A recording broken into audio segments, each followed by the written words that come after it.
Alright, I just watched episode 9 of X-Men 97. Tolerance is Extinction Part 2. And while this show is just absolutely amazing, it's one of the best things on TV streaming right now. I should have been reviewing every episode, but I didn't, and I'm sorry. I'll definitely be reviewing episode 10 when it comes out next week, which is the final episode of season 1 of X-Men 97. I'm so excited. I've been rewatching the X-Men movies with my partner. We're on X-Men First Class right now, and it's been so much fun. It's been, well, purposely we were trying to rewatch all the Wolverine and Deadpool movies in anticipation of the new movie, which we're very excited for in July. But we didn't necessarily grow up with the X-Men animated series. Now, I saw glimpses and peeks of it here and there, and I liked what I saw. I just didn't watch it, religiously. But my introduction to the X-Men were through the movies and through video games and some comics here and there. But it was mostly the movies, I would say. And so yeah, I'm very, very excited to see Hugh Jackman coming back as Wolverine and in the Deadpool with Deadpool. But this show is just as good, and for so many other reasons. And we've loved every episode. The retro gaming episode, the Genosha destruction with Gambit, and just getting to see all of these characters live and breathe, and getting to see Jubilee and at her best, and everyone at their best, really. And I was talking to my partner about how the most beautiful thing I thought about this show was that they're writing this in an era now that they haven't written this show since the 90s. And at the time, there were no X-Men movies for reference. There were no, let alone even the MCU wasn't there to reference. And so I think it's really interesting to come back to it so many years later, sit down and think about all of the Marvel stuff, the X-Men stuff that has happened cinematically, even in comics too, TV, everything, cinematic history and human history. There's been a lot to ingest. And so it's really cool to, I'm just picturing from the writer's POV, getting to sit down and ingest, they didn't even have Hugh Jackman as Wolverine in mind, they didn't have that image in their head when they were writing the show back in the day. And so, but now they do. You can't help it. It's ingrained in whether you're a fan of the movies or not, you can't help but think of Hugh Jackman associated with Wolverine because he's been playing him for so many years. But that's also how long it's been since they touched this show. And one of the other beautiful things about this show is that for fans like my partner and I, who didn't grow up with it necessarily or follow it religiously, it's a perfect introduction for new fans, X-Men fans, Marvel fans. But it's also there for the old fans who grew up watching it. And, it has everything there for both sides, which I think is really hard to do these days, especially in a sea of nostalgia. So it's really hard to do, and I commend this show for being able to do so many great things at once. And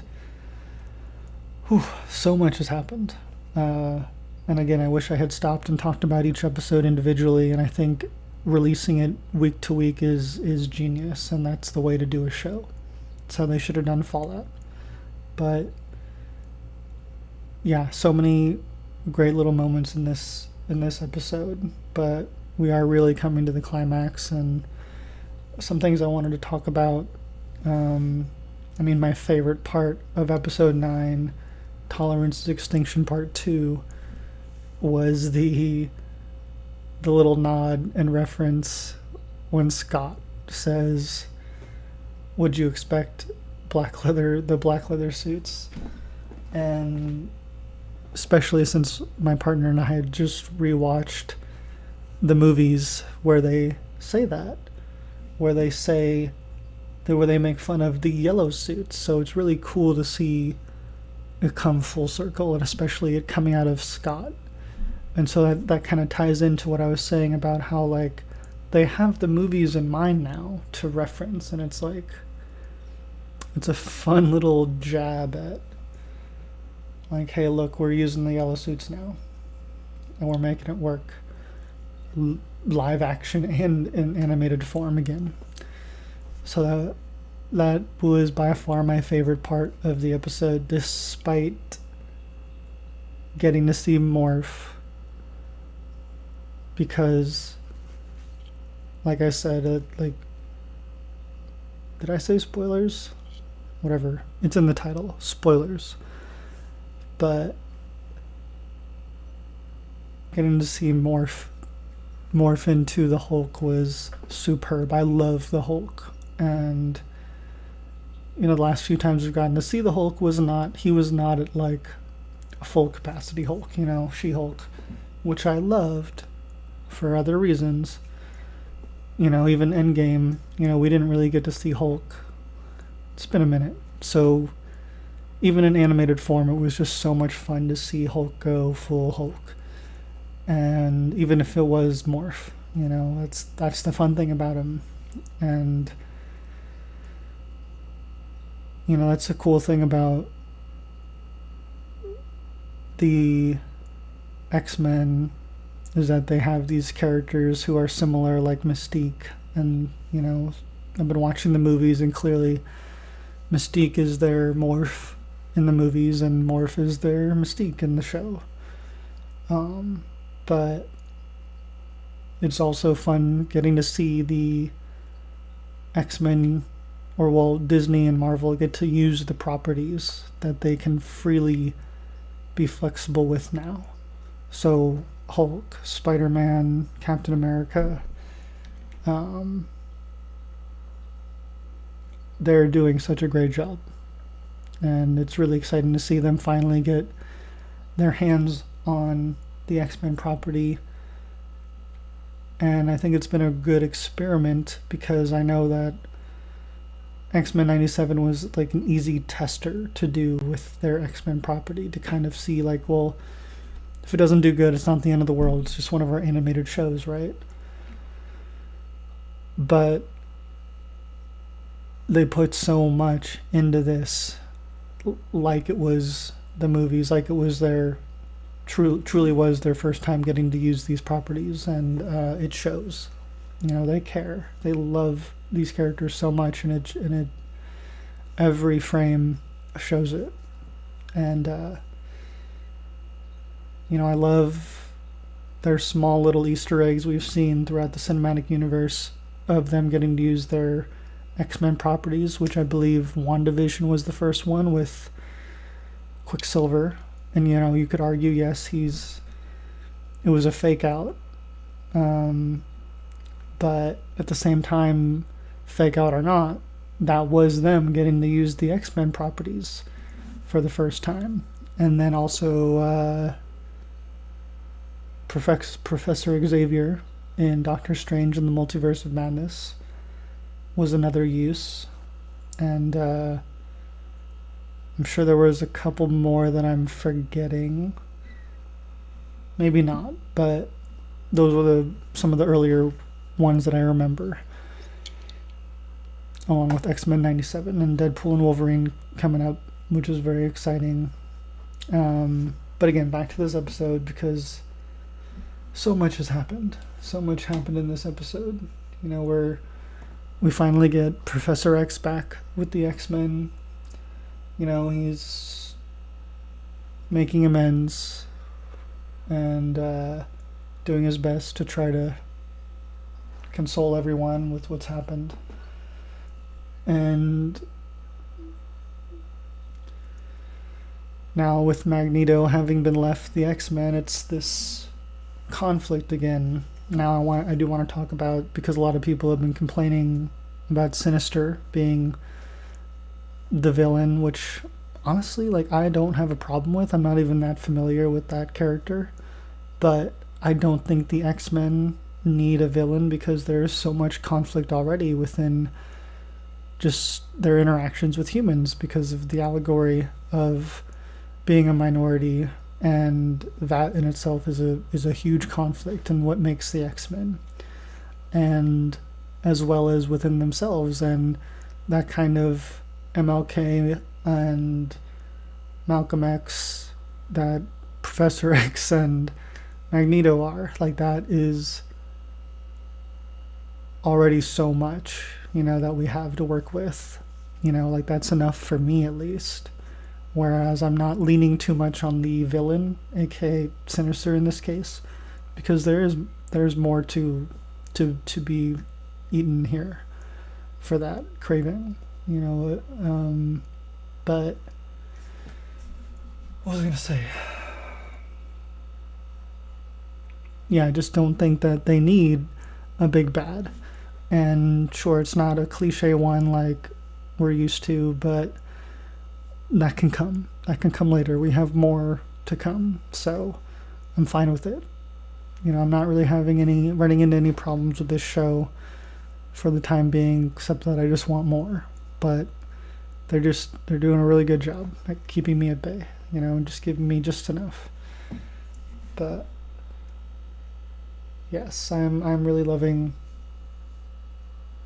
everything that's happening so far, and this episode just ended with a bang. I thought that the Jean was beautiful, her send-off, and the way she talked to Scott, and the fact that it was her son Nathan too, Cable, who's being controlled by Sinister. But it was a beautiful send-off. Getting to see her in her costume was really exciting too.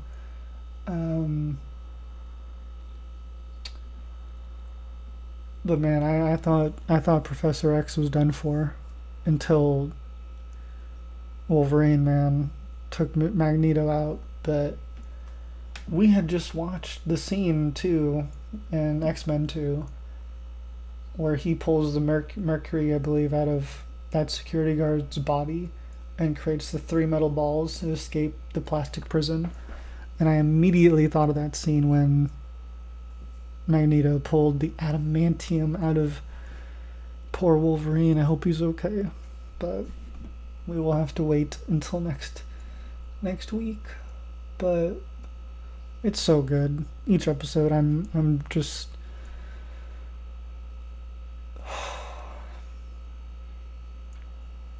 this is a really good show. Again, if you haven't watched, I feel like you've watched it by now if you're watching this breakdown, but I really don't have too much to say like that I can predict that's going to happen.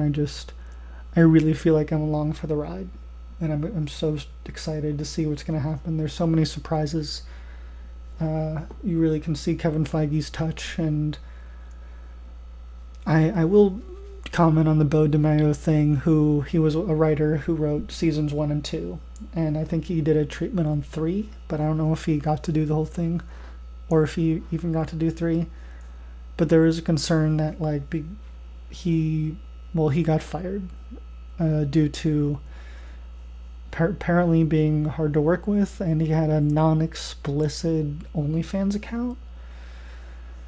I'm trying not to have an opinion on it too much because I don't know enough to judge, but his writing really shows, and we gotta credit it to some of the greatness of this show.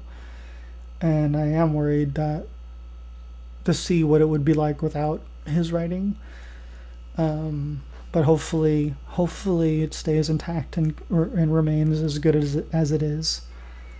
But yeah, we'll see. This is really Kevin Feige and MCU, Disney getting to do the X-Men for for the first time their way. And it in a way, yeah, it is a tester because it's kind of like off to the side. It's the animated it's animated and it's a show. So you're never getting it theatrically, it's not live action. So it is kind of like this safe test, but I do think it's working really, really well and they can do a lot with it. So I have no idea how this season's going to end, but yeah, let me hear what you guys think. Do you guys notice anything I missed and any hints at what might be to come, and would you guys thought of episode 9 overall? What was your favorite moment?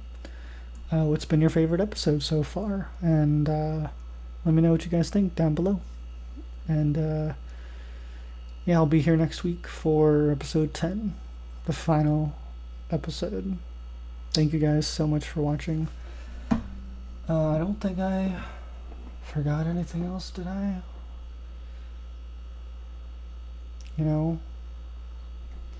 The one that, with the conflict like I was talking about with Rogue and what was the guy's name? The Hispanic guy. He's was it Roberto?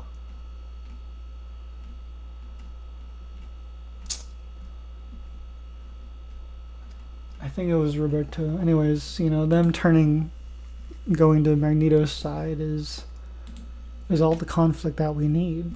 We don't need. Sinister, his thing with Jean is interesting to me. And I am excited to see more with the Sentinel man. What the frick is his name?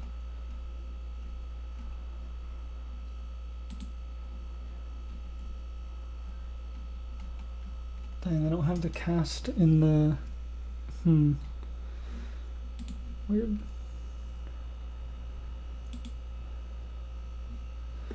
But yeah, no, he is kind of more the big bad, isn't he? Than Sinister. I don't know. What do you guys think? The Sentinel human is intriguing to me, so I'm. If you guys can inform me a little bit more too, by all means. But again, just to wrap things up, thank you again for watching. If I forgot anything, please mention it below. I'll put it in the description if I did. But yeah, thanks for watching. Don't forget to subscribe. I'll be back next week.